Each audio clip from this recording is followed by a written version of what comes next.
ক্ষেত্রে আমাদের মোটামুটি হচ্ছে এমিল দুর্খেম এবং ম্যাক্সওয়েল। আর আজকে আমাদের বিষয় টপিক সোশ্যাল ফ্যাক্ট এবং সোশ্যাল সল্ট।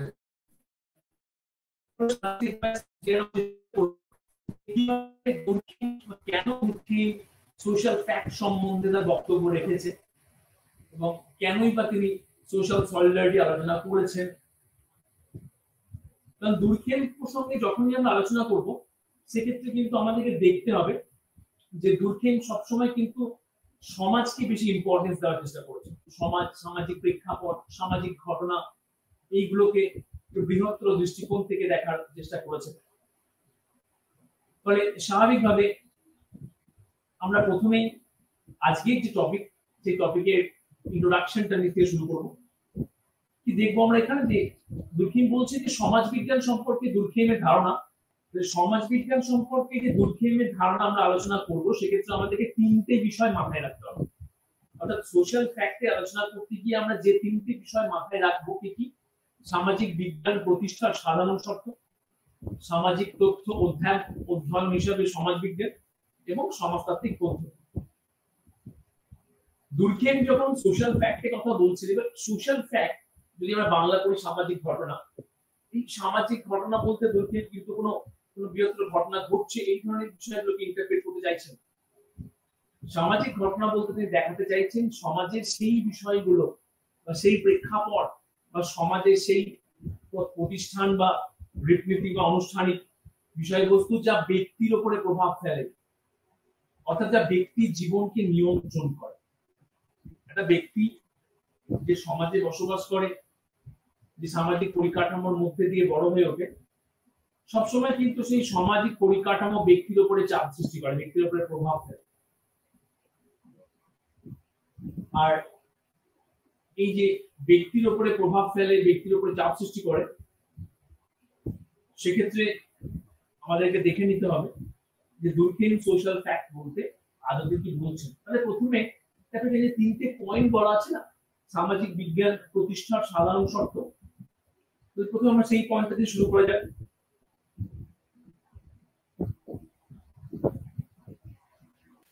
সামাজিক বিজ্ঞান প্রতিষ্ঠার সাধারণ শর্ত।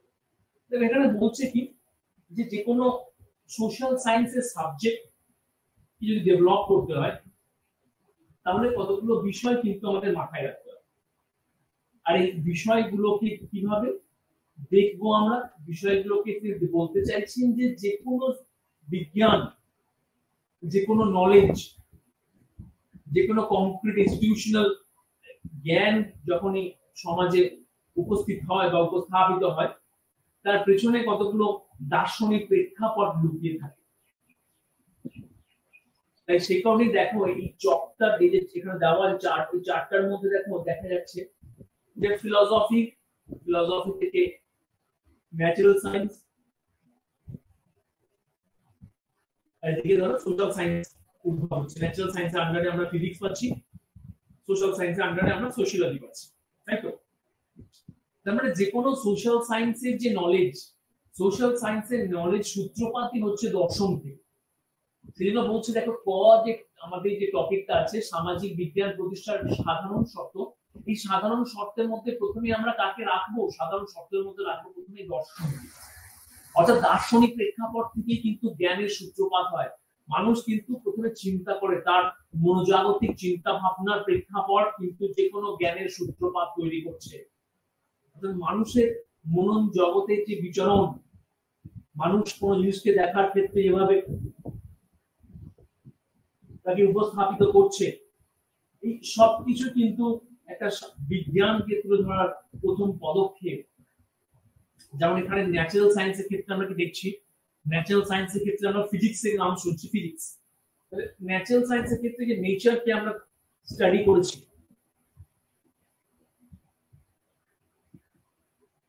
এই যে নেচারকে আমরা স্টাডি করছি,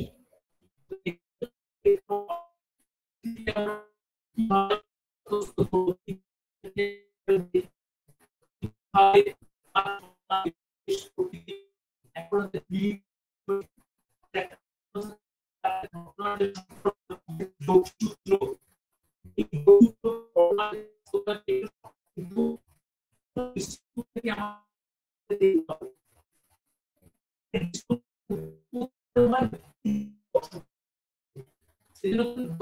দর্শন মনোবিজ্ঞান সবসময় সামাজিক বিজ্ঞানকে আত্মস্থ করতে বিজ্ঞানের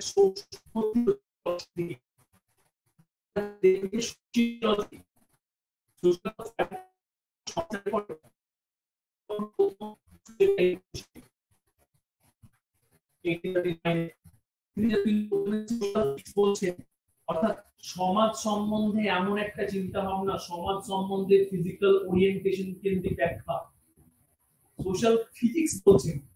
দেখো খুব ইন্টারেস্টিংলি পোপ যখন সোশিয়োলজিকে ইনভেন্ট করছেন তিনি কিন্তু সায়েন্সের প্রেক্ষাপট থেকে দেখার চেষ্টা করছেন।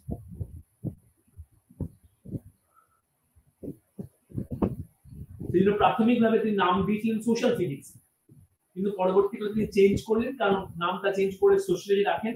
তার কারণে সেই সময় সোশ্যাল ফিজিক্স নামে আরেকটা গ্রন্থ ছিল, বেলজিয়াম জ্যোতির্বিদ অ্যাডলফ হুইটলার সেই নামে একটা গ্রন্থ লেখেন, সেই জন্য তিনি বইয়ের নামটা চেঞ্জ করেন। তাহলে সোশিয়োলজি সাবজেক্টটা সমাজকে নিয়ে আলোচনা করবে এবং সমাজের বিজ্ঞানসম্মত চিন্তা ভাবনাকে তুলে ধরবে। অর্থাৎ যে বিষয়কে সমাজের যে প্রেক্ষাপট নিয়ে আমরা আলোচনা করব সেই প্রেক্ষাপট যেন বৈজ্ঞানিক হয়, যুক্তি কেন্দ্রিক হয়, এই তো বলতে চাইছে। তাহলে সূত্রপাত কি? সূত্রপাত হচ্ছে দার্শনিক দিক থেকে প্রেক্ষাপট থেকে, অর্থাৎ দার্শনিক দৃষ্টিকোণ থেকে কিন্তু সবকিছু সূত্রপাত।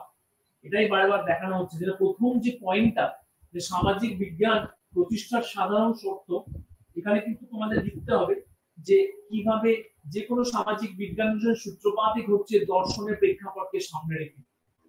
এবং দুর্গেন কিভাবে দেখাচ্ছেন যে যে কোনো একটা সমাজ সম্বন্ধে যুক্তি কেন্দ্রিক বা বিজ্ঞান ভিত্তিক আলোচনা, যে তার পেছনে দার্শনিক প্রেক্ষাপট এর তাৎপর্যপূর্ণ ভূমিকা পালন করে। দেখো এখানে জিনিস মাথায় রাখো, বলছে 1892 সালে প্রকাশিত তার মন্টেস্কু এবং রুসো গ্রন্থে, মন্টেস্কু এবং রুসো যে ফার্স্ট গ্রন্থ তিনি লিখছেন 1892 তে, দুর্গে কি বলছে? সামাজিক বিজ্ঞান প্রতিষ্ঠার জন্য কতগুলি সাধারণ শর্তের প্রয়োজন। এই শর্তগুলো কি? এই শর্তগুলো দুর্গে নিচে বলে দিচ্ছে। কি শর্ত বলছে? যে বিজ্ঞান মানুষের জ্ঞান বা চিন্তাধারার সাথে সহ সম্পর্কিত নয়। মন যেসব প্রশ্ন তৈরি করতে পারে তা বিজ্ঞান দ্বারা পরীক্ষা করা যায় না। সুতরাং বিজ্ঞান একটি নির্দিষ্ট এলাকা বা নিজস্ব একটি বিষয় নিয়ে কাজ করে, মোট জ্ঞানের সাথে নয়। তার মানে কি? তার মানে দেখো এখানে বলতে চাইছে যে বিজ্ঞান মানুষের জ্ঞান বা চিন্তাধারার সাথে সম্বন্ধিত নয়। এটা এই জন্যই বলতে চাইছে, তার কারণ একটা ব্যক্তি কিভাবে কোনো বিষয়কে চিন্তা ভাবনা করে, একটা ব্যক্তির যে প্রেক্ষাপট ও দৃষ্টিভঙ্গি, এটা কিন্তু বিজ্ঞানের আলোচনার বিষয়বস্তু নয়। কারণ এটা মনোজগতিক। আমি আমার মাথায় কি ভাবছি, আমার কি চিন্তা ভাবনা বা প্রেক্ষাপট রয়েছে, এটা সম্পূর্ণ আমার নিজস্ব। অর্থাৎ সেই চিন্তা ভাবনার মধ্যে বৈজ্ঞানিক শর্তগুলির কোনো প্রতিফলন ফুটে ওঠে না। কারণ সেটা বাস্তবায়ন হবে কি হবে না সেটা এখনো প্রশ্ন চিহ্ন জায়গাতে। তাই কি বলছে? তাই বলছে যে মানুষের মানসিক যে প্রেক্ষাপট সেটাকে বিজ্ঞান দ্বারা পরীক্ষা করা যায় না। অর্থাৎ আমরা মানসিক ভাবে কি চিন্তা ভাবনা করছি সেটাকে কিন্তু বৈজ্ঞানিক প্রেক্ষাপটে আমরা বিশ্লেষণ করতে পারি না। সুতরাং মনোজাগতিক দিকগুলোকে স্টাডি করার ক্ষেত্রে বিজ্ঞান হবে না। বিজ্ঞান কখন হবে? যখন পরীক্ষা বা প্রেক্ষাপটের বাস্তবায়ন ঘটে গেছে। অর্থাৎ এই যে ক্লাসটা হচ্ছে, ভার্চুয়ালি ক্লাসটা পসিবল হচ্ছে কারণ আমি এদিকে তোমরা ওদিকে আছো। তাহলে এই যে অবজারভেশনের মধ্যে দিয়ে ক্লাসটা এক্স্যাক্টলি সিচুয়েশনটা অবজার্ভ করা যাচ্ছে, বিজ্ঞান ভিত্তিক ব্যাখ্যা করা যাবে। কিন্তু ধরো আমি মস্তিষ্কে ভেবে নিলাম যে ক্লাস হয়ে গেল আজকে, তাহলে কিন্তু আর বৈজ্ঞানিক ব্যাখ্যা হবে না। সেকেন্ড কি বলছে? অন্বেষণ করার জন্য বিজ্ঞানের অবশ্যই একটা নির্দিষ্ট ক্ষেত্র থাকতে হবে। বিজ্ঞান জিনিস বস্তুনিষ্ঠ বাস্তবতার সাথে সম্পর্কিত। তার মানে যে কোনো বিষয়বস্তুর যে অন্বেষণ, যে কোনো ঘটনার যে অন্বেষণ, এই অন্বেষণ করার জন্য কি প্রয়োজন? নির্দিষ্ট ক্ষেত্রে ফিল্ডের প্রয়োজন আছে। বিজ্ঞান যে কোনো বিষয় নিয়ে আলোচনা করব না কেন, বিজ্ঞানে কতগুলো প্রাইমারি শর্ত রয়েছে। অবজারভেশন, এক্সপেরিমেন্টেশন, আর এটা কজ এফেক্ট রিলেশন। এই যে observation, experimentation, cause effect relation, এই প্রত্যেকটা জিনিস কোথায় বাস্তবায়িত হবে? কোনটা নির্দিষ্ট ক্ষেত্রে, তার মানে সোশ্যাল সিচুয়েশনস। অর্থাৎ এই যে এক্সপেরিমেন্ট কোথায় হয়? ল্যাবরেটরিতে হবে। অবজারভেশন মানে কি? কোনো ব্যক্তিকে বা কোনো বিষয়কে দেখা মানে তার অস্তিত্ব সম্বন্ধে আমরা সচেতন হচ্ছি, তার অস্তিত্বকে আমরা কোথায় অবজার্ভ করতে পারবো? নির্দিষ্ট সোশ্যাল সিচুয়েশনে। আর কি দেখছি আমরা? আর দেখছি কি বললাম? Cause effect relation. আমাদের ঘটনা যদি ঘটে যায় তার পেছনে নির্দিষ্ট কোনটা কারণ বর্তমান রয়েছে। তাহলে এই যে বিষয়গুলো, এই বিষয়গুলোর ব্যাখ্যা কিন্তু এক্ষেত্রে আমরা দেখব।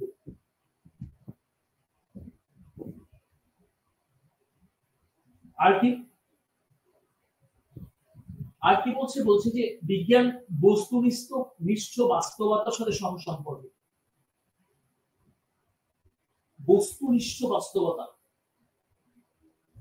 অর্থাৎ যার অস্তিত্বকে অনুধাবন করা যায়, যার অস্তিত্বকে পরিলক্ষণ করা যায়, যার অস্তিত্ব সম্বন্ধে ব্যক্তি অবগত, প্রেক্ষাপট সম্বন্ধে ব্যক্তি অবগত, সেজন্য বলছে কি বস্তুনিষ্ঠ বাস্তবতা। অর্থাৎ অন্বেষণ করার ক্ষেত্রে বস্তুনিষ্ঠ বাস্তবতার কথা কিন্তু এখানে বারবার ফুটে উঠছে। দেখো এখানে দুর্খেন কিন্তু বারবার সোশিওলজিকে সোশ্যাল সায়েন্স করতে চাইছে। দেখো সায়েন্স বারবার কেন বলছে? তিনি বারবার তার মধ্যে সায়েন্সের যে প্রিন্সিপাল গুলোকে ইমপ্লিমেন্ট করতে চাইছেন, যে আদতে এই প্রিন্সিপাল গুলো থাকলে একটা সোশ্যাল সায়েন্সের সাবজেক্ট হিসেবে সমাজতত্ত্ব উঠে আসবে। তাহলে সমাজতত্ত্বের পরিধির মধ্যে যুক্তি কেন্দ্রিক থাকে, যেন অবাস্তব বিষয়গুলো বাদ চলে যায়। অর্থাৎ তার প্রেক্ষাপট সম্বন্ধে যেন একটা সাধারণ স্বাভাবিক বাস্তব কেন্দ্রিক চিন্তা ভাবনা ফুটে উঠতে পারে, এই বিষয়টার দিকে বারবার কিন্তু দুর্খেন গুরুত্ব দেওয়ার চেষ্টা করেছেন।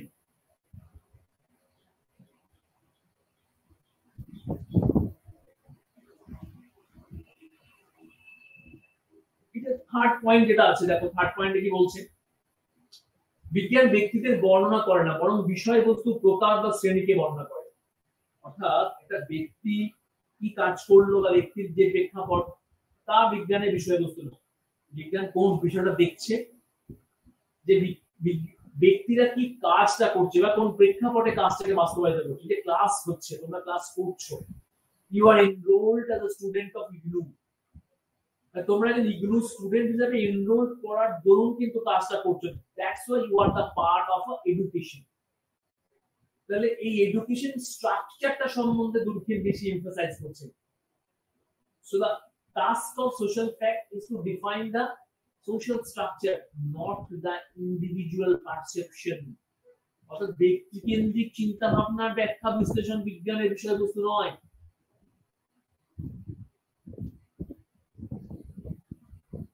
তার বিষয়বস্তু কি হবে? বিষয়বস্তু হবে বৃহত্তর সামাজিক প্রেক্ষাপট, সোশ্যাল এক্সিস্টেন্সকে বোঝা। এখানে সোশিওলজিকে সোশ্যাল সায়েন্স বলা হচ্ছে কারণ সোশিওলজি সোশ্যাল এক্সিস্টেন্সকে ইলাবোরেট করছে এবং তাকে ব্যাখ্যা করছে।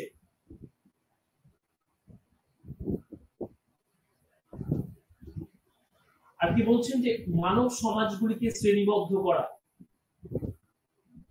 শ্রেণীবদ্ধ করা মানে শ্রেণীবদ্ধ করা মানে কি এক জায়গায় বাঁধা। অর্থাৎ মানুষ কিন্তু বিক্ষিপ্ত জীবনযাপন করে। মানুষ তার নির্দিষ্ট সামাজিক প্রেক্ষাপটে বিভিন্ন সামাজিক ক্ষেত্রগুলির সাথে সহসম্পর্কিত। অর্থাৎ যে পরিবারের সাথে সহসম্পর্কিত, তার নির্দিষ্ট বন্ধু গ্রুপ আছে, সেটা স্কুল থেকে পড়াশোনা করেছে, সে কলেজে পড়াশোনা করেছে, সেটা জব সেক্টরের সাথে সংযুক্ত, সে বিভিন্ন সামাজিক ক্লাব প্রতিষ্ঠানের সাথে সহসম্পর্কিত। এই যে বিভিন্ন ক্ষেত্রের সাথে ব্যক্তির যে বিচরণ, বিভিন্ন ক্ষেত্রের সাথে ব্যক্তি যে সহসম্পর্কিত, এখানে সেই ক্ষেত্রগুলিকে উন্মোচন করার কথা বলা হচ্ছে। এখানে সেই ক্ষেত্রগুলির যথাযথ ব্যাখ্যার কথা বলা হচ্ছে। সেজন্য বলছে বিজ্ঞান ব্যক্তিদের বর্ণনা করে না, বরং বিষয়বস্তুর প্রকার বা শ্রেণীকে বর্ণনা করে। তারপর কি বলছে? সামাজিক বিজ্ঞান যা বিভিন্ন মানব সমাজকে শ্রেণীবদ্ধ করে। অর্থাৎ সমাজ বিজ্ঞানগুলো মানব সমাজকে শ্রেণীবদ্ধ করে, মানে কারণ এটাই বলতে চাইছে যে প্রত্যেকটা মানব সমাজ কিন্তু কি করছে, প্রত্যেকটা মানব সমাজ দায়বদ্ধ সমাজের প্রতি, অর্থাৎ মানুষ সমাজের সাথে অ্যাসোসিয়েটেড কাজ করে। ব্যক্তি পরিবারের সাথে সংযুক্ত হওয়ায় পরিবারের অভ্যন্তরে কিছু কাজ করে থাকে। ব্যক্তি একই সাথে স্কুল কলেজ প্রতিষ্ঠানের সহ সম্পর্কিত, তার অভ্যন্তরে ব্যক্তি অবস্থান করে তার মতো করে কিছু কাজ করে। ফলে ব্যক্তির একার যে বিচরণ, সেই বিচরণ কোথায়? ব্যক্তি সবসময় কিন্তু সমাজ দ্বারা আবদ্ধ, সামাজিক ক্ষেত্র দ্বারা নিজেকে সবসময় পরিচালিত করছে। So the entire life of a human always regulated by the socio-cultural situation, social facts are calling this called the social fact. Why social fact? Just because of that social fact সবসময় কিন্তু সামাজিক ক্ষেত্রগুলোকে নিয়ে কথা বলে, সামাজিক প্রতিষ্ঠানকে নিয়ে কথা বলে।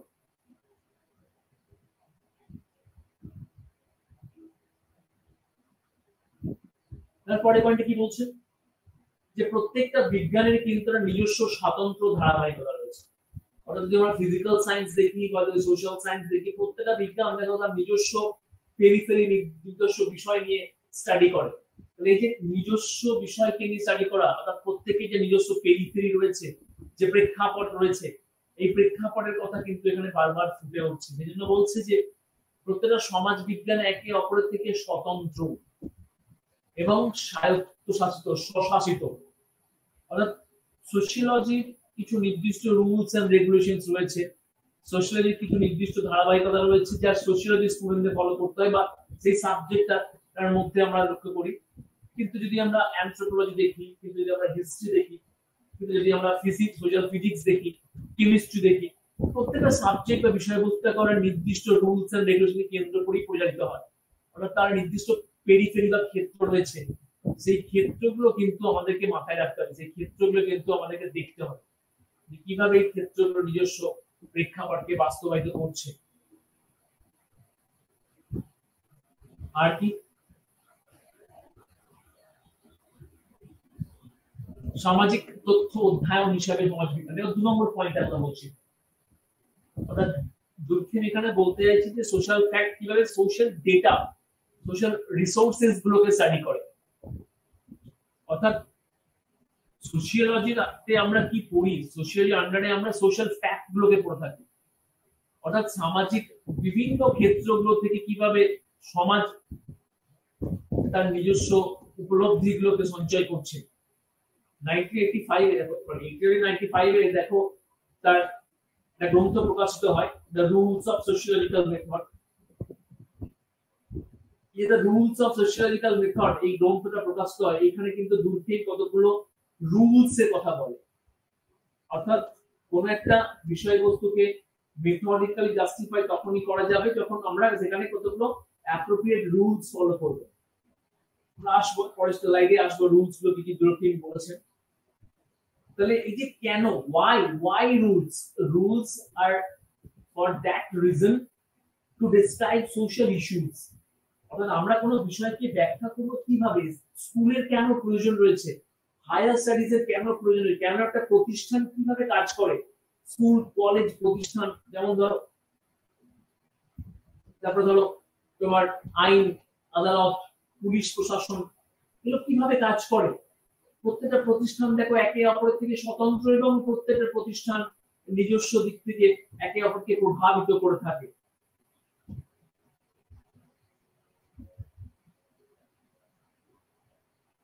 স্বাভাবিকভাবে যখন আমরা the rules of sociological method দুর্খেমের পড়বো, সেখানে কিন্তু দুর্খেম কি বলতে চাইছে, দুর্খেম দেখার চেষ্টা করছেন যে কিভাবে সামাজিক ঘটনাগুলির অধ্যয়ন করা হয় এবং সেই অধ্যয়নের ক্ষেত্রে আমাদের কি কি বিষয় অনুধাবন করা প্রয়োজন, কি কি রুলস অনুধাবন করা প্রয়োজন।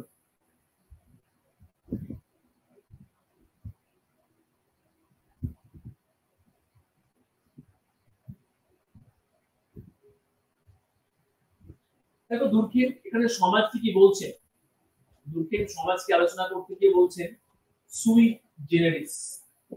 অর্থাৎ সমাজ হলো একটা নিজস্ব ধরনের বাস্তবতা, অর্থাৎ এটা নিজে থেকে ইভলভ হয়, এটাকে স্বয়ম্ভু বলি আমরা। অর্থাৎ এটা নিজে নিজেই গড়ে উঠেছে। একটা সোসাইটি, একটা নির্দিষ্ট লোক্যালিটি আপনা থেকেই গড়ে ওঠে, এবং এটা কোনো একজন ব্যক্তির উপর ডিপেন্ড করে না, একটা সোসাইটি একজন ব্যক্তির উপর ডিপেন্ড করে না। একটা ব্যক্তি, ধরো তুমি স্কুল বা কলেজ গেলে বা না গেলে, তার উপরে কিন্তু কলেজ নির্ভর করে না।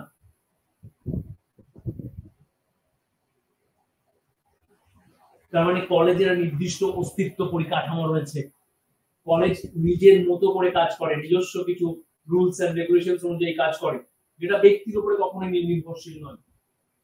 তার পছন্দ হলে কলেজ আসবে, পছন্দ হলে আসবে না, আসলে রিওয়ার্ড আছে, না আসলে পানিশমেন্ট আছে।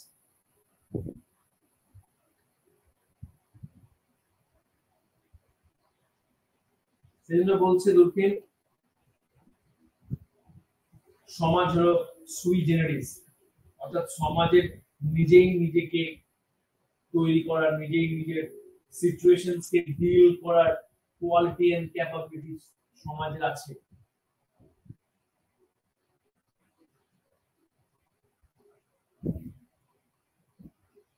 আর কি দেখবো তাহলে? এক্ষেত্রে আমরা কি পেলাম?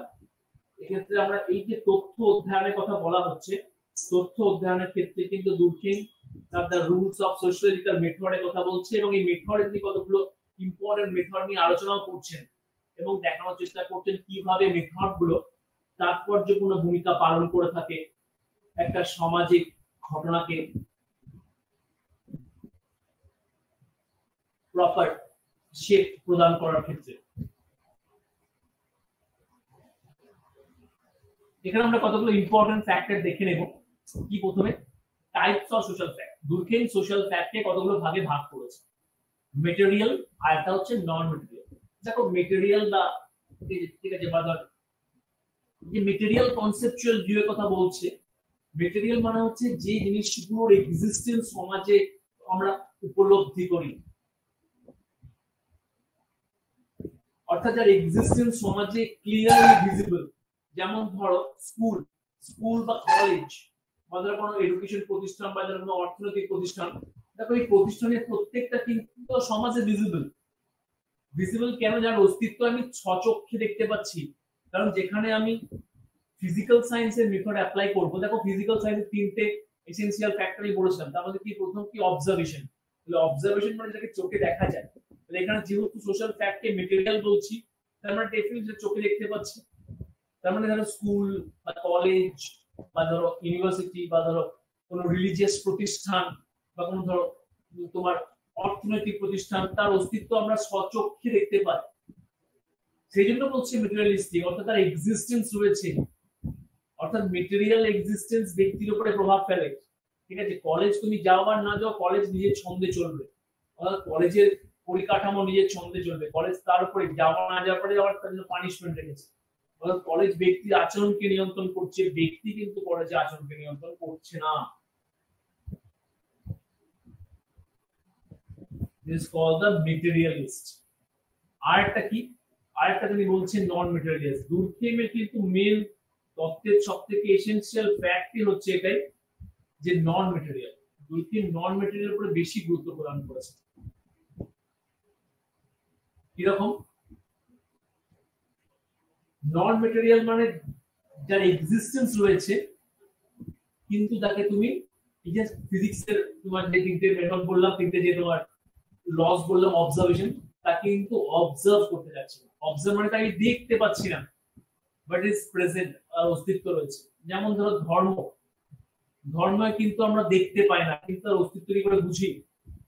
তার অস্তিত্ব বুঝি মন্দির, মসজিদ, গির্জা দেখে।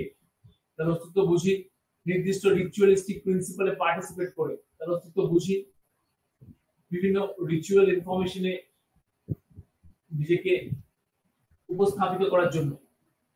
এই যে রিচুয়ালিস্টিক অ্যাক্টিভিটি গুলো, যে প্র্যাকটিস, বিলিভস, এর মধ্যে দিয়ে আমরা ধর্মের অস্তিত্বকে উপলব্ধি করলাম, কিন্তু গডকে কখনোই দেখতে পেলাম না। যাকে বিশ্বাসই করছি তার অস্তিত্বকে আমি উপলব্ধি করতে পারছি না, আমি দেখতেই পাচ্ছি না। সেজন্য বলছে নন মেটেরিয়াল। নন মেটেরিয়াল যে কোনগুলো যাকে তুমি টাচ করতে পারবে না, যার কিন্তু তার অস্তিত্ব রয়েছে, অর্থাৎ যেটা ইমমেটেরিয়াল হয়ে যাবে। অস্তিত্ব রয়েছে কিন্তু তার এক্সিস্টেন্স কে আমরা বুঝতে পারছি। নর্মস, ভ্যালুস, মোরালিটি, এগুলো সব নন মেটেরিয়াল। দুঃখের কিন্তু এগুলো সব নন মেটেরিয়াল বলছেন যে এগুলো অস্তিত্ব সমাজে আছে, কিন্তু এগুলো কখনোই ব্যক্তি দেখতে পায় না। মোরালিটিকে আমি দেখতে পাচ্ছি না, মোরাল ভ্যালুস গুলো কিন্তু আমি কি করছি, মোরাল ভ্যালুস গুলো আমার আচরণকে নিয়ন্ত্রণ করছি, কিন্তু মোরাল ভ্যালুস কে আমি দেখতে কিন্তু পাচ্ছি না। That's why it's called a non material. আর কি, দেখো ক্যারেক্টারিস্টিক্স এর কথা এখানে বলা হচ্ছে, বৈশিষ্ট্য।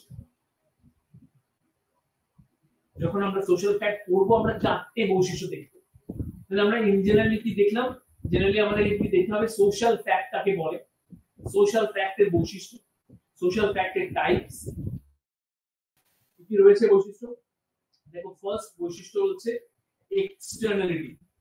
এক্সটার্নালিটি মানে, এক্সটার্নালিটি মানে হচ্ছে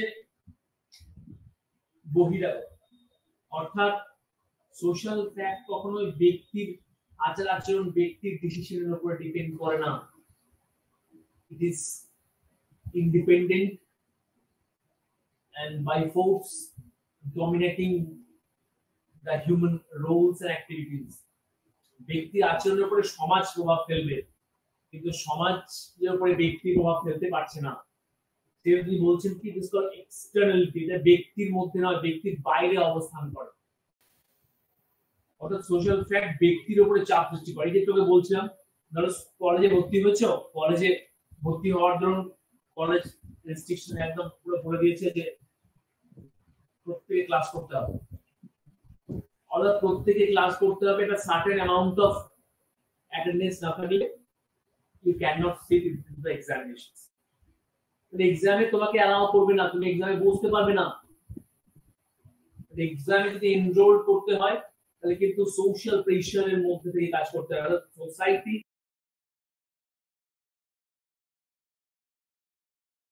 কনস্ট্রেইন, ব্যক্তি তার ইচ্ছা মতো যা খুশি কিন্তু করতে পারে না। এই যে ইচ্ছা মতো যা খুশি করতে পারছে না, এটাকেই ডিফাইন করা হচ্ছে, এটাকে বলছে সোশ্যাল কনস্ট্রেইন, অর্থাৎ ব্যক্তির উপরে চাপ সৃষ্টি করছে, কনস্ট্রেইন চাপ বাধা সৃষ্টি করে। থার্ড কি বলছে, ইন্ডিপেন্ডেন্স। ইন্ডিপেন্ডেন্সের কথা বলছে, অর্থাৎ সোশ্যাল ফ্যাক্ট হচ্ছে ইন্ডিপেন্ডেন্ট, কোনো ব্যক্তির উপরে বা গোষ্ঠীর উপরে ডিপেন্ডেন্ট নয়। ব্যক্তিদের কখনোই নিয়ন্ত্রণ করতে হবে। দুর্গেমের টপিকে জিনিস মাথায় রাখবে, দুর্গেম কিন্তু সবকিছুকে সোশ্যাল অ্যাসপেক্টে ডিফাইন করতে চেয়েছেন এবং সব জায়গা থেকে কিন্তু ব্যক্তিকে বাদ দিতে চেয়েছেন। তাহলে ব্যক্তিকে সব জায়গায় বাদ দেওয়ার ক্ষেত্রে কাউকে আমাদের গুরুত্ব দিতে হবে, গুরুত্ব কাকে দিচ্ছে, সোসাইটি গুরুত্ব দিচ্ছে। অর্থাৎ ওভারঅল সোশ্যাল স্ট্রাকচার ব্যক্তির উপর একটা প্রভাব ফেলে। ব্যক্তি তার জীবনশৈলী পরিচালনা করার ক্ষেত্রে কিন্তু সমাজের বাইরে গিয়ে কিছু করে না, সব কিছু তাকে সমাজের মধ্যে থেকেই বাস্তবায়িত করতে হবে। সমাজের মধ্যে থেকে এই যে বাস্তবায়ন, এই বাস্তবায়নের কে ডিফাইন করছেন, ইন্ডিপেন্ডেন্স হিসাবে, অর্থাৎ স্বতন্ত্র। স্বতন্ত্রের কথা বলছে, ইন্ডিপেন্ডেন্টের কথা বলছে। প্রত্যেকটা ব্যক্তি সমাজ কাঠামোয়, অর্থাৎ সমাজ সমস্ত কাঠামোর অভ্যন্তরস্থ ব্যক্তিকে নিয়ন্ত্রণ করে। দেখো, you are a student of IGNOU, you are graduate student. তাহলে গ্র্যাজুয়েশনের ইগনুর যে রুলস এন্ড রেগুলেশনস, যে পরিকাঠামো রয়েছে, কে নিয়ন্ত্রণ করবে? নিয়ন্ত্রণ করবে সোসাইটি, অর্থাৎ সমাজে কিন্তু গ্র্যাজুয়েশনের সমস্ত স্ট্রাকচার, ইগনুর তোমার কোর্স মেটেরিয়াল, ক্যারিকুলাম সব কিন্তু ঠিক করে দিয়েছে। সে কিন্তু ব্যক্তি তার পছন্দ মতো কিন্তু কোনো ক্যারিকুলাম ঠিক করেনি। তাহলে আমরা বলতেই পারি যে সমাজ ইন্ডিপেন্ডেন্টলি লিড করে, ব্যক্তির উপরে সচরাচর নির্ভর করে না। ব্যক্তির উপরে যে নির্ভরশীল নেই, এখান থেকে ইন্ডিপেন্ডেন্সের কনসেপ্টটা গ্রো করছে। লাস্ট কি বলছে, লাস্ট কথা বলা হচ্ছে জেনারেলিটি, সাধারণ। সাধারণ মানে হচ্ছে যে প্রত্যেকটা সোশ্যাল ফ্যাক্ট একটা এমন ইমেজকে তুলে ধরার চেষ্টা করবে যে ইমেজটা কম বেশি প্রত্যেকের কাছে একই রকম ভাবে বাস্তবায়িত হবে বা একই রকম ভাবে উপস্থাপিত হবে। তাই সেই কারণে সোশ্যাল ফ্যাক্টের আলোচনা প্রসঙ্গে আমাদের কিন্তু তার ইম্পর্টেন্ট ক্যারেক্টারিস্টিক্স গুলোকে বুঝে ফেলতে হবে। কি পেলাম বৈশিষ্ট্য? এক্সটার্নালিটি, কনস্ট্রেন্ট, ইন্ডিপেন্ডেন্স, আর এটা হচ্ছে জেনারেলিটি, সাধারণীকরণ। এক্সটার্নালিটি, কনস্ট্রেন্ট, ইন্ডিপেন্ডেন্স, আর এটা হচ্ছে জেনারেলিটি। তাহলে এই স্লাইডে আমরা কি পেলাম? Types of social fact and after that characteristics of social fact। এরপরে আমরা দেখে নেব তারপরে কি বলা হচ্ছে। তারপরে দেখো বলছে সোশিওলজিক্যাল মেথডে কথা বলছে। এই যে একটু আগে বলছিলাম the rules of sociological method. দেখো এখানে এই যে এটা যে থার্ড সেকশন, এই যে প্রথম থেকে যেটা তুমি পড়ে আসবে সামাজিক বিজ্ঞান প্রতিষ্ঠার সাধারণ শর্ত, এর ফার্স্ট সেকেন্ড থার্ড সেকশনটা হচ্ছে সমাজতাত্ত্বিক পদ্ধতি। এই যে সমাজতাত্ত্বিক পদ্ধতি, এই পদ্ধতির আলোচনায় দুই তিন কতগুলো রুলস এর কথা বলছে। There are 4 important rules in the field of sociology and the work of Emil Durkheim। দেখো এখানে এই যে চারটে রুলস এর কথা বলা হচ্ছে না, এই চারটে রুলস কিন্তু আমাদের বুঝে নিতে হবে ভালো করে। কি বলছে?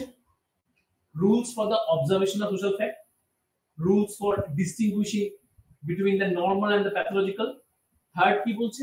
Rules for the classification of social fact, rules for the explanation of social fact. চারটে সোশ্যাল ফ্যাক্ট, এটা আমি বাংলা করিনি, এটা বুঝতে তোমাদের সুবিধা হয় এবং এটাকে বাংলা না করে পরীক্ষাতে ইংলিশে লেখার চেষ্টা করো।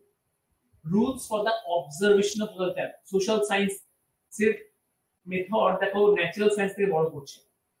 Rules for the observation, observation মানে যেটাকে দেখা যায়, প্রত্যক্ষ করা যায়। তার মানে দুর্খেম এখানে অবজারভেশনের কথা বলছে, সেই ধরনের ঘটনাগুলো, সেই ধরনের বিষয়গুলোকে ডিল করা উচিত which is observable, যেটা আমরা চোখে দেখতে পাবো। অবজারভেবল ফ্যাক্ট কে নিয়েই কিন্তু কংক্রিটাইজ রুল তৈরি করা সম্ভব হবে। দেখো school observable fact, college observable fact, bank observable fact. আমি দেখতে পাচ্ছি এর একটা স্ট্রাকচার আছে, তবে সেই স্ট্রাকচারটা নিজেকে এক্সিকিউট কি করে নিজের অস্তিত্বকে টিকিয়ে রেখেছে থ্রু রুলস এন্ড রেগুলেশনস। একটা ব্রডার অ্যাসপেক্টের রুলস এন্ড রেগুলেশনস কিন্তু ফলো করা হয়, যাতে কি হয়, যাতে সোশ্যাল ফ্যাক্টটাকে এক্সিকিউট করা যেতে পারে। দুর্খেম সিম্পলি বলছেন যে যখনই আমরা কোনো বিষয় কিংবা সোশ্যাল ফ্যাক্টকে আত্মস্থ করতে চাইবো, তো আমাকে দেখে নিতে হবে তার অবজারভেবল, সেটা দেখা যাচ্ছে কিনা বা তার অস্তিত্ব আছে কিনা। অ্যাবস্ট্রাক্ট কোনো বিষয়কে তিনি কখনোই এগুলি গুরুত্ব দিচ্ছেন না, সেই জন্য তিনি অবজারভেশনের কথা বলছেন। সেকেন্ড কি বলছেন?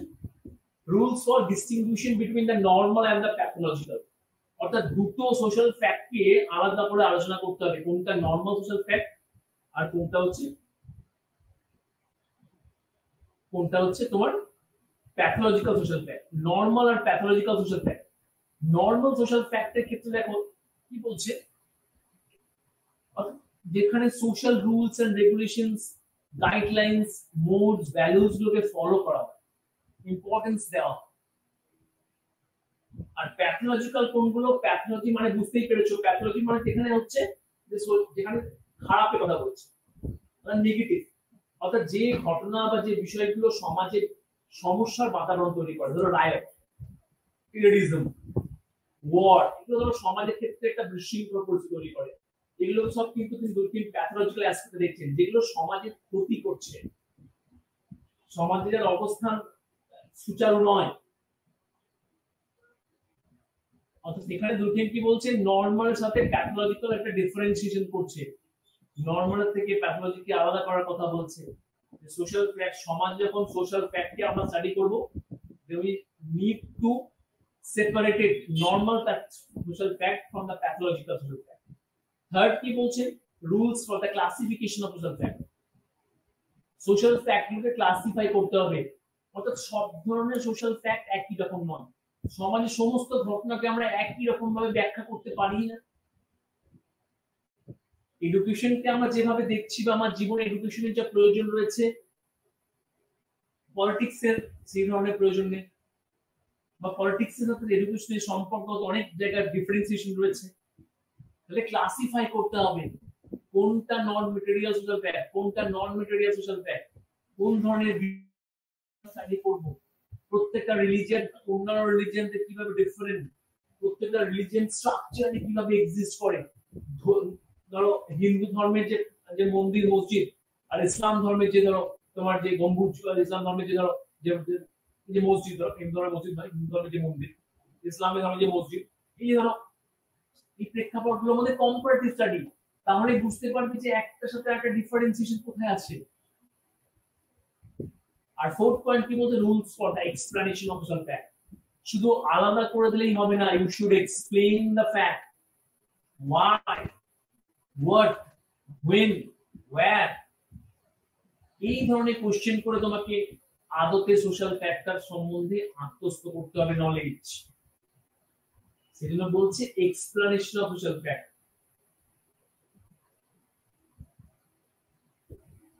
এক্সপ্লেনেশন অফ সোশ্যাল ফ্যাক্টে কিন্তু দুর্গেম সামাজিক প্রেক্ষাপটকে বর্ণনার কথা বলছেন, যে সমাজে যে সমস্ত বিষয়গুলো রয়েছে, যে সমস্ত সোশ্যাল ফ্যাক্টগুলো রয়েছে, সেগুলোকে বর্ণনা করার কারণ এগুলো জীবনের একটা part, is a part of life. এগুলোকে তাই করতে হবে, বর্ণনা করতে হবে। We should study, we should explain the social fact which is necessary, which is important for us. এই হচ্ছে তাহলে দুর্গেমের চারটে ইম্পর্টেন্ট পদ্ধতি। এরপর আমরা অন্য বিষয়টাই ইনক্লুড করব। তো দুর্গেমের আমরা কি দেখলাম, দুর্গেমের আলোচনায় সোশ্যাল ফ্যাক্টে আমরা কি দেখছি, দুর্গেম সোশ্যাল ফ্যাক্টকে ডিফাইন করছেন কিভাবে। The Durkheim social fact K define করছেন, social fact are to be treated as things, অর্থাৎ সোশ্যাল ফ্যাক্ট কে আমরা বস্তু হিসাবে দেখব। প্রত্যেকটা সোশ্যাল ফ্যাক্ট, থিংস মানে এই ধরো বোতলটা, এটা থিংস, আমি বোতলটাকে অবজার্ভ করছি, দেখতে পাচ্ছি, টাচ করতে পারছি, এটা এর এক্সিস্টেন্স কে আমি রিয়ালাইজ করতে পারছি। সোশ্যাল ফ্যাক্ট কিভাবে দেখানোর কথা বলছেন, এজ এ থিংস হিসাবে দেখানোর কথা বলছেন। আর কি দেখবো, সোশ্যাল ফ্যাক্ট কে আলোচনা করতে গিয়ে আমরা দেখতে হবে দুটি সোশ্যাল ফ্যাক্টকে দুটো ভাগে ভাগ করছেন, মেটেরিয়াল আর এটা হচ্ছে নন মেটেরিয়াল। তারপরে যদি আমরা তার ক্যারেক্টারিস্টিক্স দেখার চেষ্টা করি, তাহলে দেখবো যে there are the four important characteristics: externality, constraint, independence এবং generality। এই যে চারটি গুরুত্বপূর্ণ বৈশিষ্ট্য, এই চারটি গুরুত্বপূর্ণ বৈশিষ্ট্য কিন্তু এটা সমাজের সার্বিক চিত্রকে তুলে ধরতে সহায়তা করে। অর্থাৎ সমাজের সার্বিক চিত্রকে যদি তুলে ধরতে হয়, we need to pay attention on these four characteristics। এরপরে আমরা চলে যাব দুর্গেমের আরেকটা টপিক, ইম্পর্টেন্ট টপিক, সেটা হচ্ছে সোশ্যাল সলিডারিটি। এই সোশ্যাল সলিডারিটি আলোচনা করতে গিয়েই কিন্তু দুর্গেম দুটো টাইপসের কথা বলছে, কি কি, মেকানিক্যাল আর একটা হচ্ছে কি অর্গানিক। মেকানিক্যাল সলিডারিটি আর একটা দুর্গেম বলছে কি অর্গানিক সলিডারিটি। দেখো দুটো যে সলিডারিটি যে প্রেক্ষাপট রয়েছে, এই দুটো সলিডারিটি কিন্তু কি, সলিডারিটি মানে কি, সলিডারিটি মানে হচ্ছে সোশ্যাল স্টেবিলিটি। এই যে সোশ্যাল স্টেবিলিটির কথা বলা হচ্ছে, অর্থাৎ সোশ্যালি গ্র্যাজুয়ালি যেটাকে অ্যাকসেপ্টেড হবে, সমাজের মধ্যে একটা ইকুইলিব্রিয়াম থাকবে, সমাজের মধ্যে একটা নির্দিষ্ট ধারাবাহিকতা থাকবে। এবার প্রশ্ন হচ্ছে কেন দুর্গেম সোশ্যাল সলিডারিটি আলোচনা নিয়ে আসছে। আমরা আসছি মেকানিক্যাল ডিফারেন্সিয়েশন আসছি, তো একটুখানি আমরা একটু হিস্টোরিক্যাল ব্যাকগ্রাউন্ডটা জেনে নিই। দুর্গেম সলিডারিটি আলোচনা কোথায় করছে, আমরা আগে থেকে আলোচনা করেছি, তোমরা জানো। আগের যে ক্লাসটা হয়েছে সেই ক্লাসে আমরা ডিভিশনস অফ লেবার নিয়ে আলোচনা করেছি। এই ডিভিশন অফ লেবার ইন সোসাইটিতে দুর্গেম কিন্তু সলিডারিটি কথাটার কথা তুলছেন। Division of labour in society এই যে তোমার 1893 তে ইনভলভ হয়েছে, মানে তোমার পাবলিশড হয়েছে তার যে গ্রন্থ, তার ডিভিশন অফ লেবার ইন সোসাইটিতে। সেই গ্রন্থে দুর্গেম কিন্তু সমাজের চিত্রকে তুলে ধরতে গিয়ে, ডিভিশন অফ লেবারের ট্রেডিশনাল আর মডার্ন এক্সিস্টেন্স কে বোঝাতে গিয়ে মেকানিক্যাল আর অর্গানিক এই দুটো জিনিসের নিয়ে স্টাডি করেছেন, এই দুটো জিনিসে তাকে ডিফাইন করেছেন। কোথায় পেলাম, Durkheim the division of labor in society. আর এই যে divisions of labor in society, এই division of labor in society যখন আমরা আলোচনা করব না, তাহলে আমাকে দেখে নিতে হচ্ছে যে এই ডিভিশনটা কোথায় কোথায় আছে। আর এই কোথায় শব্দটার ব্যাখ্যা দিতে গিয়ে দুর্খেম দুটো সমাজের কথা বলছে, একটা হচ্ছে মেকানিক্যাল সলিডারিটি আর একটা হচ্ছে অর্গানিক সলিডারিটি। তাহলে এই যে দুটো সলিডারিটির পার্সপেক্টিভ, এই দুটো কিন্তু দুটো ডিফারেন্ট সোশ্যাল সেগমেন্টে দেখা যায়।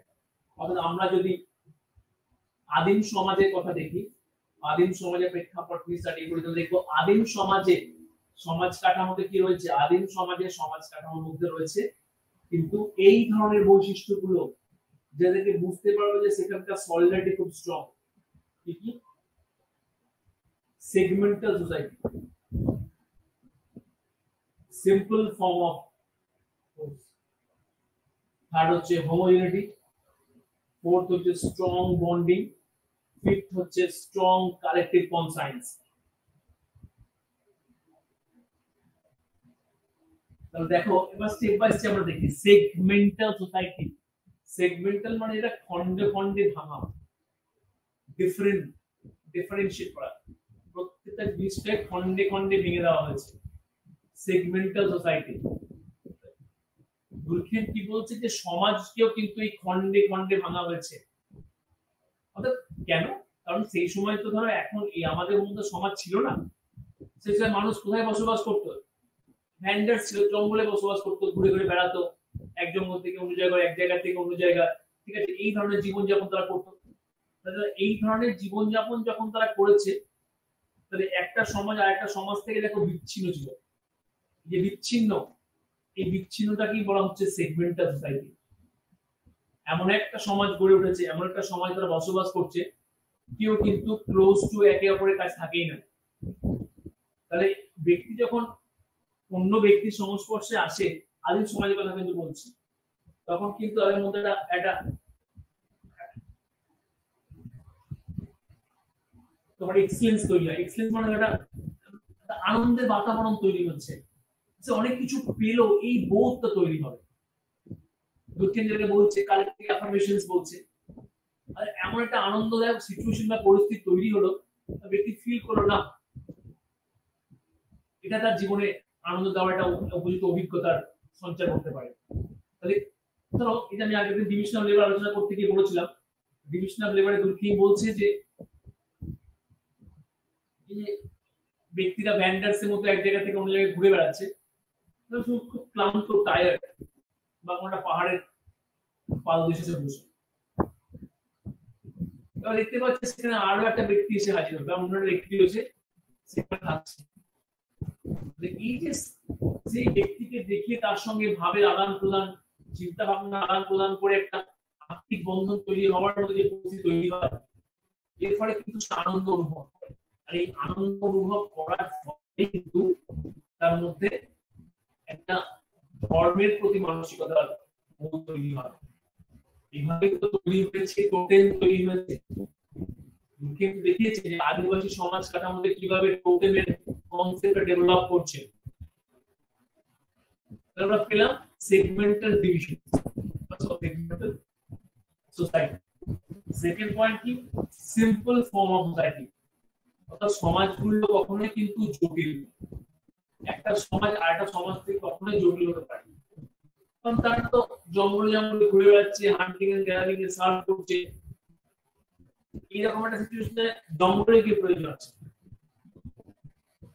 জঙ্গলের প্রয়োজন কেন আছে? তার কারণ হচ্ছে যে তারা সেখান থেকে সমস্ত খাবার সংগ্রহ করে। হান্টিং এন্ড গ্যাদারিং, হান্ট মানে শিকার করা, আর গ্যাদার মানে সংগ্রহ করা। জঙ্গলের পশু আর জঙ্গলের ফলমূল নিয়ে তারা এইভাবে জীবনযাপন করেছে, সেই জন্যই তারা সেগমেন্ট, কখনো এখানে থেকেছে, কখনো অন্য জায়গায় থেকেছে। তারা কখনোই তাদের কোনো স্থায়ী বাসস্থান ছিলই না। স্থায়ী বাসস্থান অনেক পরে এসেছে, তার সময় স্থায়ী বাসস্থান হয়েছে।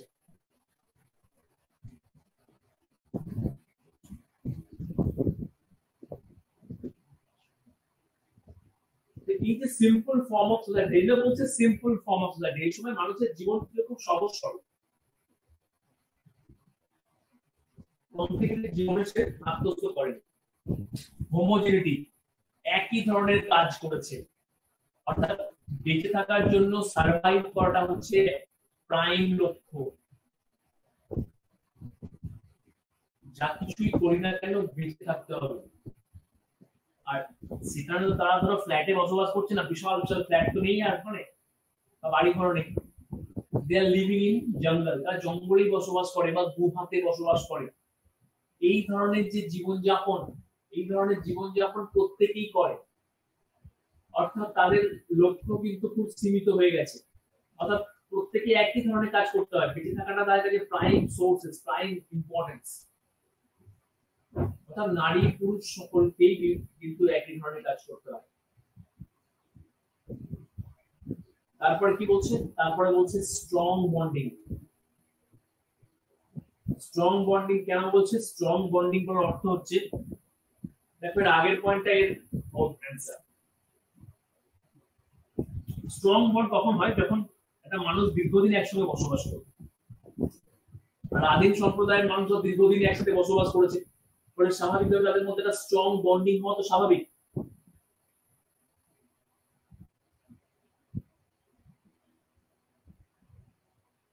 লাস্ট পয়েন্ট কি বলছে? Strong collective conscience.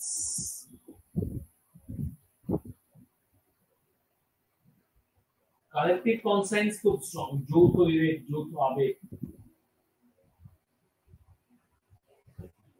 যৌথ বিবেক বা যৌথ আবেগ, দেখো এখানে খুব ভালো করে বোঝো।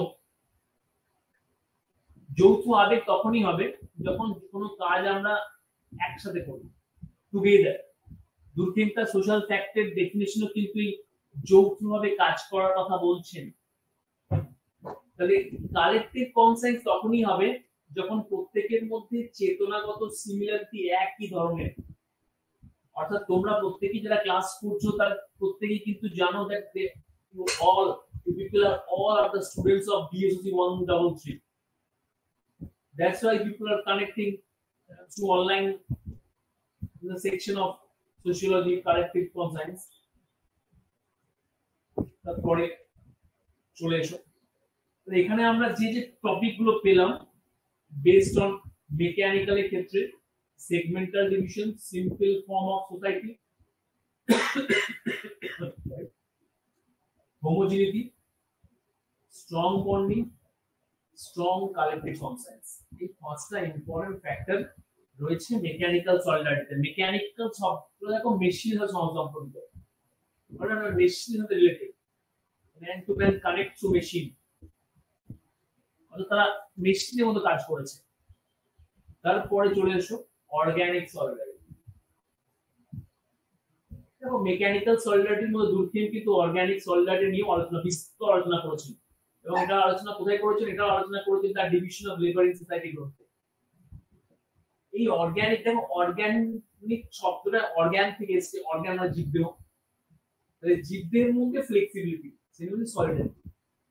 এক্ষেত্রে কোন কোন বিষয়গুলোকে প্রস্তাবিত করা হয়েছে, কোন কোন বিষয়গুলো অ্যাসোসিয়েটেড, সেটা হচ্ছে first complex form of society, অর্থাৎ সমাজ হচ্ছে জটিল প্রকৃতি, সোসাইটি হচ্ছে একদম জটিল। জটিল কেন? কারণ এই সমাজটা আধুনিক সমাজের কথা বলছে, যে ডিফারেন্সিয়েট সোসাইটি, আগেরটা ছিল সেগমেন্টেড সোসাইটি, সেগমেন্ট সোসাইটি বলে হচ্ছে আধুনিক প্রিমিটিভ সোসাইটি, আদিম সমাজ। এটা হচ্ছে ডিফারেন্সিয়েট সোসাইটি, মানে হচ্ছে মডার্ন সোসাইটি, মডার্ন সোসাইটি। এখানে আমরা কি দেখছি? এই যে আধুনিক সমাজ, আধুনিক সমাজে আলোচনা প্রসঙ্গে আমরা দেখে নেব এর প্রাথমিক বৈশিষ্ট্য কি পেলাম। প্রাথমিক বৈশিষ্ট্য পাচ্ছে কমপ্লেক্সিটি, জটিল। এই সমাজে জটিলতা বেশি, কারণ এই সমাজে প্রচুর কিছু রয়েছে, মানুষের জীবনশৈলী থেকে আরম্ভ করে প্রত্যেকটা ব্যক্তির জীবনধারা একে অপরের থেকে সম্পূর্ণ ভিন্ন, এবং সমাজ কিভাবে প্রত্যেকটা ব্যক্তির জীবনশৈলীকে নিয়ন্ত্রণ করে সেটাকে দেখানোর জন্য কিন্তু বলা হচ্ছে যে কমপ্লেক্স। তারপর একটা সমাজ আর একটা সমাজের থেকে কিভাবে বিভিন্ন হয়ে গেছে, জটিলতার অ্যাসপেক্টে ভিন্ন হয়ে গেছে। একটা ফ্যাক্টরি সিস্টেম যদি আমরা দেখি, অনেকগুলো ব্যক্তি কাজ করে, প্রচুর ব্যক্তি কাজ করে, প্রত্যেকটা ব্যক্তি দেখো ডিফারেন্ট ডিফারেন্ট কাজে পারদর্শী। কেউ ধরো একটা কার ফ্যাক্টরি এক্সাম্পলটা দিই, কার ফ্যাক্টরি এক্সাম্পল ধরো, কেউ ধরো চাকা ফিটিং করছে, কেউ ধরো ইঞ্জিন বানিয়েছে, কেউ ধরো পেইন্ট করছে, কেউ ধরো স্টিকার লাগাচ্ছে। মানে there are multiple people associated within a production system. সেই জন্য থার্ড পয়েন্টটা খুব এসেনশিয়াল, হেটেরোজেনিটি। অর্থাৎ ব্যক্তির জীবন কখনোই একজন ম্যাচই খায় না। প্রত্যেকটা ব্যক্তির জীবনশৈলী পুরো একে অপর থেকে সম্পূর্ণ ভিন্ন প্রকৃতির, হেটেরোজেনিটি রয়েছে। আর কি বলছে, weak collective conscience. Weak collective conscience মানে হচ্ছে কি, যৌথ বিবেকের সারবত্তা খুবই দুর্বল। কারণ আধুনিক সমাজে ব্যক্তি স্পেশালাইজড হয়ে গেছে। আর আদিম সমাজে কি হতো, প্রত্যেকটা ব্যক্তি সব ধরনের কাজ করছে, তারা সার্ভাইভ করতে সব ধরনের কাজই করতে হবে। কিন্তু আধুনিক সমাজটা নয়, আধুনিক সমাজ ইজ মোর স্পেশালাইজড। আর নির্দিষ্ট কাজের জন্য নির্দিষ্ট ব্যক্তি, অন্য কোনো প্রেক্ষাপট নয়। ধরো তুমি ধরো সোশিয়োলজি কলেজে পড়ছো, তোমার সাবজেক্ট সোশিয়োলজি, আমি পড়াচ্ছি, অন্য সাবজেক্টটা অন্য কেউ পড়াবে। ডিফারেন্ট সাবজেক্টের জন্য ডিফারেন্ট ফ্যাকাল্টি অ্যাসোসিয়েট আছে, ডিফারেন্ট টিচার অ্যাসোসিয়েট আছে। এক্ষেত্রে আমাদের কি দেখতে হবে, আমাদের দেখতে হবে যে কালেকটিভ কনসাইন্সটা কিন্তু এখানে দুর্বল হয়ে যায় এবং হেটেরোজেনিটি বেড়ে যায়। অর্থাৎ কোনো ব্যক্তি একা কিন্তু পুরো কাজকে বাস্তবায়িত করে না, বা একা অ্যাসোসিয়েটেড নয়, সেই জন্য বলছে হেটেরোজিনাস। বিভিন্ন ধরনের কাজ বিভিন্ন ক্ষেত্রে সহসম্পর্কিত রয়েছে ব্যক্তি। লাস্ট কি বলছে, উইক কালেকটিভ কনসেন্স, যৌথ বিবেক হচ্ছে খুবই দুর্বল। যৌথ বিবেকের কথা কেন বলা হচ্ছে, তার কারণ হচ্ছে, দেখো আদিম সমাজে যৌথ বিবেকই কিন্তু সমাজের রুলস এন্ড রেগুলেশনের মূল কেন্দ্রবিন্দু ছিল। তার মানে দেখো, এটা বললে স্ট্রং কালেকটিভ কনসাইন্স, আর এখানে উইক। তার মানে কি, সেই সময় ধরো রুলস রেগুলেশনস আমাদের সমাজের মতো কম্পিউটারাইজ নেই, পুলিশ প্রশাসন নেই, কিন্তু এবারে কি রুলস ছিল না, রুলস ছিল। কিভাবে বাস্তবায়িত হয়েছে, কালেকটিভ কনসাইন্স। দুর্কিন বলছে কালেকটিভ কনসাইন্স পুরোটা বাস্তবায়িত হচ্ছে। প্রত্যেকে একই ধরনের কাজ করি, প্রত্যেকের মধ্যে একই কোয়ালিটি এনরিচড হয়েছে, একই ধরনের কোয়ালিটি ডেভেলপমেন্ট করতে পেরেছি। সেই জন্য বলছে কালেকটিভ কনসাইন্স।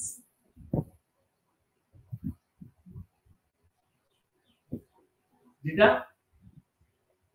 প্রিমিটিভ সমাজ নয়, অর্গানিক সলিডারিটিতে অনেক বেশি দুর্বল। ব্যক্তি সম্পূর্ণভাবে করা প্রোডাকশন সিস্টেমে ইনভলভই হয় না, সে বিভিন্ন ধরনের কাজের মধ্যে একটা কাজ করে। তার কাজই হচ্ছে চাকা ফিটিং করা, সে শুধু চাকা ফিটিংই করবে, অন্য কোনো কাজ সে করবে না। সেজন্য বলছে যে weak collective conscience. Collective conscience কিন্তু হচ্ছে খুব দুর্বল। সুতরাং আজকের যে টপিক, আজকের টপিকটা আমরা কি পেলাম, দুর্কিম সোশ্যাল ফ্যাক্টে কথা বলছে। কেন দুর্কিমের আলোচনায় সোশ্যাল ফ্যাক্ট এই জন্যই বাস্তবায়িত হয়েছে, কারণ দুর্কিম সমাজকে স্বতন্ত্রভাবে দেখানোর চেষ্টা করছেন। That's why he is talking about society is a সুই জেনারিস, যেটা নিজে থেকেই তৈরি হয়। এবং সোশ্যাল ফ্যাক্টে আমরা আর কি পেলাম, social fact is a thing. Durkheim বলছেন are to be treated as things. Social ফ্যাক্টকে থিংস বা বস্তুর মতো ট্রিট করব। কেন ট্রিট করবো এবং সেটাকে দেখাতে গিয়েও দুর্কিম তার চারটে বৈশিষ্ট্যের কথা বলছেন। কি বলছেন, এক্সটার্নালিটি, কনস্ট্রেইন্ট, ইন্ডিপেন্ডেন্ট আর জেনারেলিটি। এই চারটে বৈশিষ্ট্যকে ফুলফিল করতে হবে, তাহলে সোশ্যাল ফ্যাক্ট হচ্ছে এটা বোঝা যাবে। আর কি পড়লাম, দুর্কিম সোশ্যাল ফ্যাক্টের দুটো স্পেসিফিক ডিফারেন্সিয়েশন করেছেন, মেকানিক্যাল সোশ্যাল ফ্যাক্ট আর এটা তিনি বলছেন। এরপর দুর্কিম আলোচনা করছেন সোশ্যাল সলিডারিটি। দেখো সোশ্যাল সলিডারিটি আমরা আলোচনা করে দেখলাম, সোশ্যাল সলিডারিটি কোথায় পেলাম। সোশ্যাল সলিডারিটি নিয়ে দুর্কিম বিস্তৃত আলোচনা করেছেন তার the division of labour in society গ্রন্থে। আর এই যে divisions of labour in society গ্রন্থে দুর্কিম এটা আলোচনা করছে, সেইখানে কিন্তু দুর্কিম সোশ্যাল সলিডারিটির কথা বলছেন এবং দুটো ইম্পর্টেন্ট সলিডারিটির কথা বলছেন, মেকানিক্যাল আর হচ্ছে অর্গানিক। মেকানিক্যাল বলতে তিনি প্রিমিটিভ সমাজের কথা বলেছেন, যে সময় মানুষ বিচ্ছিন্ন খণ্ডিত জীবনযাপন করত, সহজ সরল জীবনযাপন করত, কালেকটিভ কনসাইন্স ছিল। আর আধুনিক সমাজে আজকে কি বলছেন, অর্গানিক সলিডারিটি। অর্গানিক সলিডারিটি বলছেন এই সময় হচ্ছে অনেক বেশি কমপ্লেক্স, জটিল, ডিফারেন্টলি সোসাইটি, ডিফারেন্সিয়েট সোসাইটি, হেটেরোজেনিটি, আর কি বলছে উইক কালেকটিভ কনসেন্স, দুর্বল। এই হচ্ছে কিছুই না, খুব সিম্পল কতগুলো টার্ম এমইউ দুর্গেমের সোশ্যাল ফ্যাক্ট এবং কালেকটিভ কনসাইন্স নিয়ে এখানে ইম্পর্টেন্ট কতগুলো কোশ্চেন আছে। সেটা হচ্ছে যে দুর্গেম কিভাবে সোশ্যাল সলিডারিটিকে ডিফাইন করেছেন, define based on organic and mechanical solidarity, বা এরকম দিয়ে দিল question what is the difference between mechanical solidarity and organic solidarity. এটা এই কোশ্চেনটা খুব ফ্রিকুয়েন্ট পরীক্ষায় আসে, মেকানিক্যাল এবং অর্গানিক সলিডারিটির মধ্যে ডিফারেন্সেস। আর কি পেলাম, আর পেলাম আমরা সোশ্যাল ফ্যাক্ট, সোশ্যাল ফ্যাক্টের উপর টিকা লিখতে দেয় সময়। Define social fact as per. এই হচ্ছে আজকের আমাদের আলোচনার বিষয়বস্তু। পরের দিন আমরা নতুন টপিক নিয়ে আলোচনা করব। সেক্ষেত্রে দুর্গেমের টপিকগুলো কিন্তু খুব ভালো করে পড়তে হবে, কারণ দুর্গেম নিয়ে পরীক্ষাতে অনেক কোশ্চেনও আসে। Thank you.